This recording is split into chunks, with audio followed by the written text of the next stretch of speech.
Tug'ruqdan keyin sikl o'zgaradimi? Ha, o'zgaradi, chunki bir necha oy davomida jinsiy gormonlar normaga tushadi. Ko'krak bezini qachon tekshirish kerak?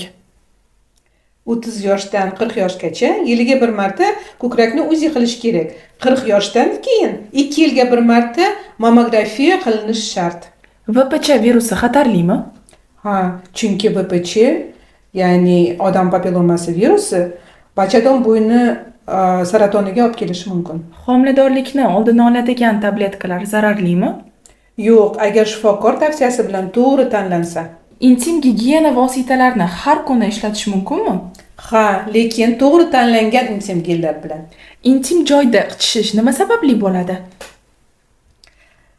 Gigiyena buzilishi, infeksiya yoki allergiya sababli. Jinsiy aloqa vaqtida og'riq normami? Yo'q, bu quruqlik, yallig'lanish yoki asabiylashish sababli bo'lishi mumkin. Sizni qiziqtiradigan savollaringiz bo'lsa, kommentariyaga yozib qoldiring.